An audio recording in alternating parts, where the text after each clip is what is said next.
Assalamualaikum warahmatullahi wabarakatuh. Bertemu kembali dengan saya pada modul 3.1.A.10 aksi nyata. Pengambilan keputusan sebagai pemimpin pembelajaran. Saya sampaikan melalui model 4F, yaitu fact, feeling, finding, and future. Video ini saya sampaikan untuk memenuhi tugas dari program guru penggerak yang saya ikuti. Disampaikan oleh Desita Dwirno Palubi, CGP Angkatan 4 SMA Negeri 1 Kauman, Kabupaten Ponorogo, dengan fasilitator Ibu Hajah Reni Nilawati Dewi dan pendamping praktik Bapak Ahmad Junaidi. Tahapan pertama, fact atau peristiwa. Latar belakang tentang peristiwa yang saya hadapi. Pada semester 2 tahun pelajaran 2021-2022, proses pembelajaran sudah bisa diselenggarakan dengan tatap muka atau PTM. Alhamdulillah, PTM ini bisa diselenggarakan secara total atau 100% untuk menghadirkan siswa dalam pembelajaran. Namun kenyataannya, yang terjadi banyak siswa yang masih belum bisa masuk dan banyak alasan yang menyertakan mengapa mereka belum bisa masuk seperti biasa sebelum ada masa pandemi. Alasan saya melakukan aksi nyata. Hal yang saya paparkan dalam fact merupakan suatu dilema etika seperti salah satunya kasus Dimas berikut yang saya angkat. Dan saya yakin setelah masa pandemi ini, masalah seperti kasus Dimas ini banyak dihadapi oleh guru. Sengaja saya mengangkat satu contoh kasus saja untuk memberi contoh langkah pengambilan keputusan yang efektif dan mendekati tepat dan terarah. Dimas adalah seorang siswa kelas 11 IPA 1 SMA Negeri 1 Kauman Ponorogo. Dia sebenarnya adalah anak yang tergolong rajin belajar. Saat pembelajaran masih daring, kehadiran Dimas masih terlihat tertib, walaupun tugas-tugas dikumpulkan pada waktu yang sedikit terlambat dari ketentuan. Namun, pada akhir-akhir ini, begitu PTM dimulai, justru Dimas sering tidak masuk sekolah. Hal ini menurut keterangan teman Dimas yang tempat tinggalnya berdekatan dengan rumah Dimas, disebabkan Dimas mempunyai tugas dari orang tuanya untuk menjaga adiknya yang masih berumur 3,5 tahun, sementara kedua orang tua Dimas pada saat musim tanam harus bekerja di tempat lain untuk mendapatkan uang demi kebutuhan sehari-hari.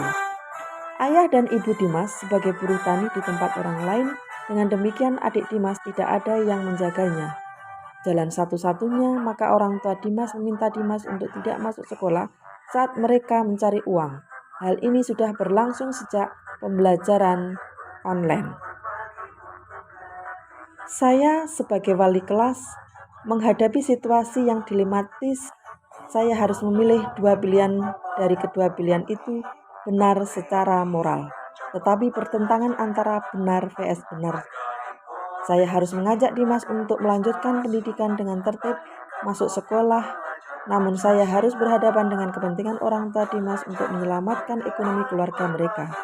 Berdasarkan dilema etika yang saya hadapi, maka saya menerapkan aksi nyata pengambilan keputusan dengan berpedoman pada 4 paradigma dilema etika, 3 prinsip moral pengambilan keputusan, dan 9 langkah pengambilan keputusan agar saya mampu mengambil keputusan yang terbaik dan mampu berpihak pada murid. Paradigma untuk mengambil keputusan pada dilema etika kasus Dimas ini adalah individu lawan masyarakat atau individu vs community. Sedangkan prinsip moral yang saya pakai untuk mengambil keputusan pada dilema etika ini adalah berpikir berdasarkan peraturan atau rule-based thinking. Adapun analisis saya dengan menggunakan 9 langkah pengambilan keputusan itu adalah sebagai berikut. 1. Apa nilai-nilai yang saling bertentangan dalam studi kasus tersebut? Yaitu adalah benar jika saya meminta Dimas untuk masuk kembali ke sekolah, mengikuti semua rangkaian pembelajaran di sekolah untuk masa depan Dimas. Namun benar juga bila saat orang tua Dimas bekerja untuk menghidupi keluarga, adik Dimas harus ada yang menjaganya. Siapa yang terlibat dalam situasi tersebut? Yang terlibat adalah saya sebagai wali kelas, guru kelas Dimas, dan orang tua Dimas. Apa fakta-fakta yang relevan dengan situasi tersebut? Saya sebagai wali kelas mendapat laporan dari guru-guru mata pelajaran di kelas dengan yang mengamati bahwa Dimas seringkali tidak masuk tanpa keterangan pada PTM. Saya harus menyelamatkan Dimas untuk tetap hadir ke sekolah mengikuti proses pembelajaran yang berlangsung. Dimas diminta orang tuanya untuk menjaga adiknya yang masih kecil pada saat kedua orang tuanya bekerja sebagai buruh tani untuk menghidupi ekonomi keluarga. 4. Pengujian benar atau salah dalam pengujian dan pengambilan keputusan. A. Uji legal. Tidak ada pelanggaran hukum yang terjadi. B. Uji regulasi sebagai standar keprofesionalan. Tidak ada pelanggaran regulasi atau kode etik profesi. C. Uji intuisi. Tidak ada yang salah dalam situasi ini. D. Uji halaman depan koran. Saya akan tetap nyaman jika keputusan yang saya ambil dipublikasikan di halaman depan koran. E. Uji panutan. Panutan saya pasti akan mengambil keputusan yang sama dengan seperti yang saya lakukan, yaitu mengajak Dimas untuk kembali ke sekolah. 5. Jika situasinya adalah situasi dilema etika, paradigma mana yang terjadi dalam situasi tersebut, yaitu individu lawan masyarakat atau individu vs community. 6. Dari 3 prinsip penyelesaian dilema, prinsip mana yang akan dipakai? Saya memilih berpikir berdasar peraturan atau rule-based thinking. 7. Investigasi opsi dilema, yaitu disampaikan pada Dimas bahwa jika terus sering mengikuti PTM atau tidak hadir mengikuti PTM, maka sekolah bisa mengambil sikap tegas terhadap Dimas. Menyarankan pada orang tua Dimas bahwa jika Dimas ada jadwal PTM, maka Dimas sebaiknya adik Dimas diasuh oleh ibunya. Dan jika memerlukan bantuan Dimas, maka sebaiknya dilaksanakan setelah Dimas pulang sekolah. Dan seandainya ibu Dimas harus bekerja pagi, sebaiknya mengambil hari Sabtu atau Minggu karena pada hari tersebut Dimas libur sekolah. 8. Apa keputusan yang akan saya ambil? Keputusan saya adalah melakukan home visit dan berkomunikasi langsung dengan orang tua Dimas dan membuat kesepakatan bersama tentang tata tertib yang diselenggarakan sekolah. Melakukan koordinasi dengan guru BK untuk memberi masukan dan penyelesaian atas masalah Dimas. Melaporkan hal tersebut kepada kepala sekolah sebagai pemegang kebijaksanaan tertinggi di sekolah. 9.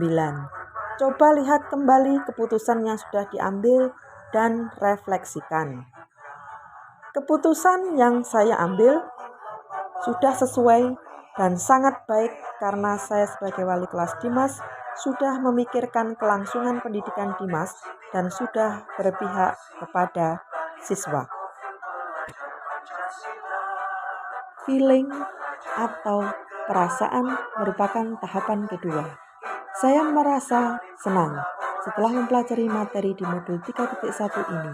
Namun ada rasa tidak nyaman atas dilema etika yang terjadi seperti pada kasus saya tadi, sepertinya yaitu kasus Dimas.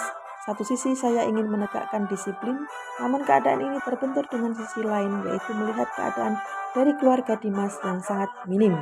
Akhirnya saya merasa harus berpikir ulang untuk melakukan hal-hal yang tegas terhadap bentuk pelanggaran yang ada di sekolah yang dilakukan oleh peserta. Tahap 3, finding atau pembelajaran.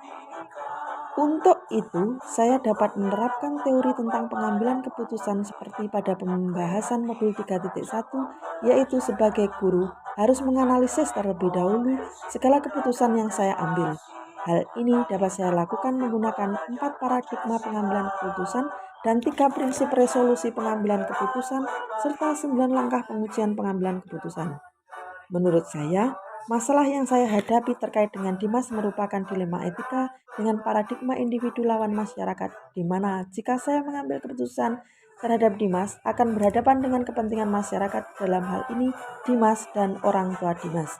Adapun prinsip yang saya terapkan adalah berpikir berbasis peraturan atau rule-based thinking.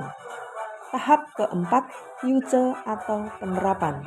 Setelah mengikuti kegiatan di modul 3.1 ini tentang pengambilan keputusan sebagai pemimpin pembelajaran, saya merasa mendapat pengetahuan dan keterampilan yang bermanfaat sekali untuk bekal saya memulai pengambilan keputusan sebagai pemimpin pembelajaran di sekolah. Melalui modul ini, saya semakin yakin akan keputusan yang telah saya buat.